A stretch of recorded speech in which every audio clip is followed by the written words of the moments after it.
Hello everyone. Good morning. आज Saturday है और लेट्स आज डिस्कस करते हैं पूरे वीक के अपडेट्स कि लास्ट वीक में क्या क्या हुआ। तो मेजर अपडेट्स है कि जो यूएस ईरान वॉर, तो देर आर मेजर।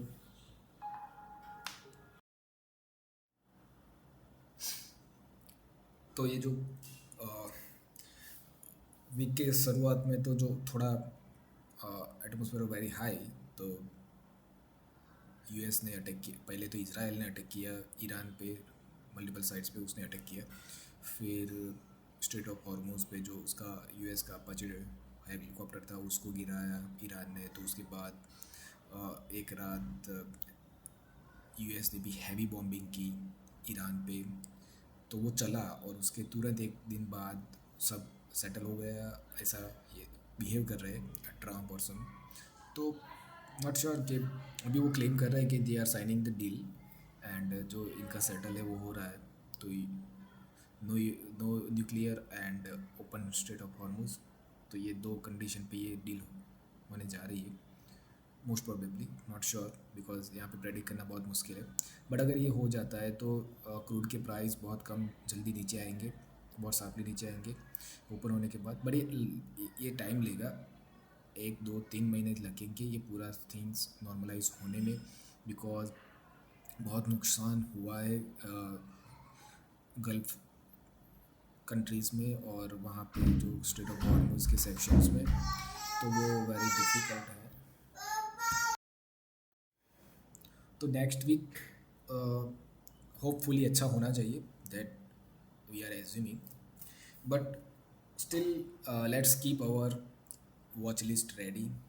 तो कौन से स्टॉक्स आप लोग ऐड करना चाहते हो, कौन सी कंपनीज़ का रिजल्ट अच्छा है, उसका revenue growth, sales growth, product mix अच्छा है, तो वो लिस्ट अच्छा रखिए।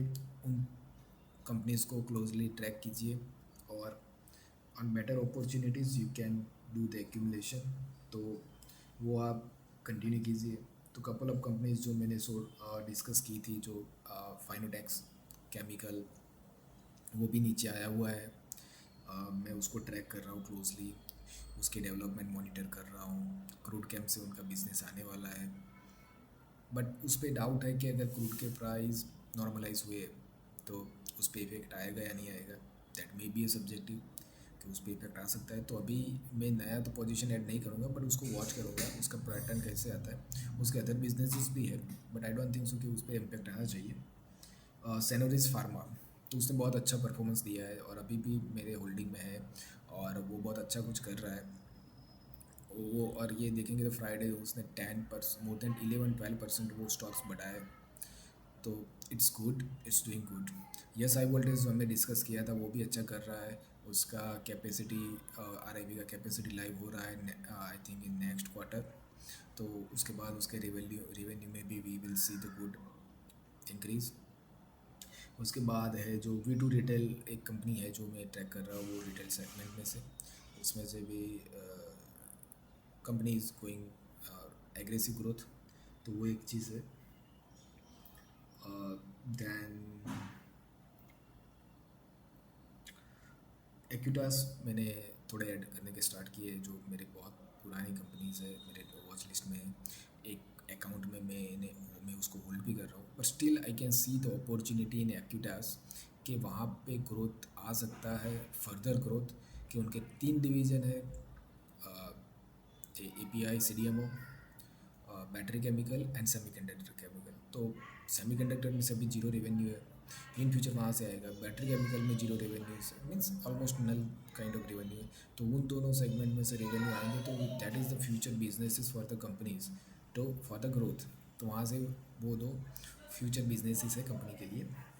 H S C L also I am keeping an eye, they are also building the battery materials, but not battery material, anode के थोड़े बना रहे हैं वो बैटरीज के लिए, और कार्बन स्पेशलिटीज़ है। तो उसका भी डिटेल्स वीडियो बनाए हुए हैं। तो that is also, so this couple of companies which I am discussing, I am going again again, I am not finding the new names. तो मैं हर वीक कोई नए नाम नहीं फाइंड करने के लिए जा रहा हूँ और just start study from scratch. But मेरा लॉजिक है कि कुछ कंपनीज जो मैं सालों से ट्रैक कर रहा हूँ और उसमें ही पॉजिटिव हो रहा है and they are doing good, तो मैं उनमें ही क्यों आगे कंटिन्यू ना करूँ और मैं नए नाम फाइंडिंग करने के लिए चला जाऊँ, वहाँ से मुझे पूरा फिर से करना पड़ेगा। तो यहाँ पे मुझे थोड़ा स्ट्रेंथ है, थोड़ा मुझे कॉन्फिडेंस भी है कि इन कंपनीज अच्छी करेंगी, क्योंकि ड्यू टू देयर जो मैंने 2-3 साल से उनका जर्नी देखा है, तो वो जर्नी अच्छा है और वो एक लेवल से नीचे नहीं गए। तो that's why some couple of companies में एग्जिट का भी सोच रहा हूँ, कि जैसे मैंने डेल्टा इंफ्रास्ट्रक्चर में मैंने ऐड किया था, गरुड़ा कंस्ट्रक्शन ऐड किया था, तो वो companies are I think not doing good for this quarter. But मैं अभी एक और क्वार्टर का चांस लेना चाहता हूँ उन कंपनीज़ में, एक और क्वार्टर का मैं देखूँगा कि व्हाट हैपनिंग। ओके, उसके अलावा हमारे पास लीकर सेक्शन में से दो है, एक तिलक नगर इंडस्ट्रीज़ और पिकाडेली एग्रो। दोनों I am profitable, but let's see, बहुत अच्छा मेजर एलोकेशन नहीं है, तो वही है। और तो I think the pharma companies and the electrical capital goods companies are doing good. तो वही है कि उन कंपनीज पे मैं फोकस कर रहा हूँ, उन कंपनीज को मैं ट्रैक कर रहा हूँ, तो इन फ्यूचर्स में आगे क्या होता है। ओके, अभी होपफुली ये इशू सॉल्व हो जाएगा, then crude price will come down, Strait of Hormuz will be open and normalized within 3-4 months after this war closed। तो ये जो क्वार्टर आएगा, नेक्स्ट क्वार्टर का रिजल्ट हर एक कंपनी का वीक आने वाला है, क्योंकि they are passing through the high inflations, high price rising from each and every product. तो और जो शिपिंग कंसाइनमेंट थे उस पर भी इफेक्ट आया था, तो हम एक्सपेक्ट नहीं कर सकते इस क्वार्टर का रिजल्ट तो आएगा अच्छा, सब कंपनीज में थोड़ा इम्पैक्ट तो आएगा ही, बट आगे की कंपनीज देखेंगे फिर आगे के क्वार्टर में Q2 से it should see the exponential growth for the companies. बाकी AI का जो चल रहा है, I am not much we all are seeing. तो AI का नए मॉडल्स रिलीज़ किए थे, जो एंथ्रोपिक ने फेबल 5 मिथोस कैटेगरी का मॉडल है।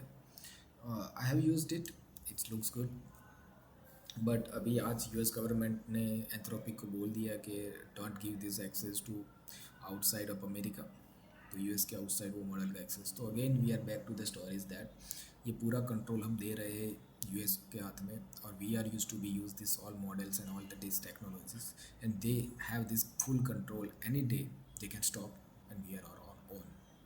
तो वही है जब हम हाईली डिपेंडेंट हो जाते हैं, because I am also working in the software industries last 13-14 years, and now I see like companies are trying to leverage these all AI model for all the different use cases, but not sure how much costing, in terms of the costing they are able to cop up, and but anyhow we should have to leverage these new technologies, but this new tech have higher access on US sites, and they are only controlling couple of companies controlling this, so that is the riskier part, but not sure how we can do the innovation on Indian side, and when we are coming up with our innovative minds and coming out of our comfort zone and able to take the risk and putting the things aside, like what kind of normal uh, comfort we are always finding, and we are not taking a risk.